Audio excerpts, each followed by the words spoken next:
आम्ही तर आज हनुमान मंदिरामध्ये दत्त जयंती साजरी केली, कशी ती पुढे पहा. त्यानंतर लाडूचं इकडे ट्रेंड फॉलो करायचं काम चालू होतं आणि तिला ते हे काकांनी तिच्या गिफ्ट दिले, तर तिचं हे खेळायचं काम चालू होतं आणि त्याचबरोबर डान्सही चालू होता. तर नाश्त्यामध्ये आज इडली सांबारचा बेत होता. त्यानंतर पटपट सगळी कामं वगैरे आवरली आणि मग शेतात गेले, कारण मला डेकोरेशनसाठी फुलं वगैरे पाहिजे होते. तर मग हार पण बनवायचे होते आणि फुलांच्या माळा पण बनवायच्या होत्या पाळणा सजवण्यासाठी.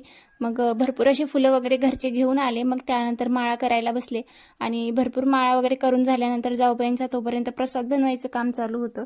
प्रसादामध्ये शिरा आणि सुटवडा बनवला होता, जो दत्त जयंतीला लागतो. तर जेव्हा दत्ताचा जन्म होतो तेव्हा सुटवडा लागतो, त्यामुळे तेही घेतलं होतं. आणि मग प्रसाद घेऊन मी मंदिरामध्ये पोहोचलो. तर मंदिर छान असं साफसफाई केली होती आतमध्ये आणि छान असं पाण्याने धुवून पण काढलेलं होतं. त्यानंतर मग मी लगेच रांगोळी काढायला लागले आणि मला जाऊबाईन त्या पण मदत करत होत्या. त्यानंतर मग छोटंसं बाहेर गेटच्या समोर फुलांचं पण डेकोरेशन केलं आणि मग झुला पण बांधून घेतला.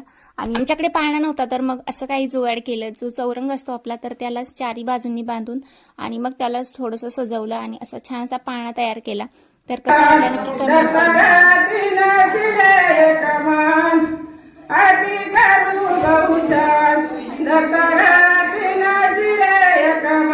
झाल्याच्या नंतर मग आम्ही घरी आलो आणि छान असं मग जेवणाचा बेत होता. तर पनीरची भाजी, श्रीखंड आणि चपाती असा मेनू होता. तर लाडूला हे पाहिल्यानंतर खूप जास्त भूक लागली आणि मग तिला जेवायला दिलं. त्यानंतर हे आमच्या महाराण्या लगेच ओरडत आल्या आणि यांनाही भूक लागली होती, त्यामुळे मग त्यांना छोटी छोटी चपाती बनवली आणि ती त्यांना दिली.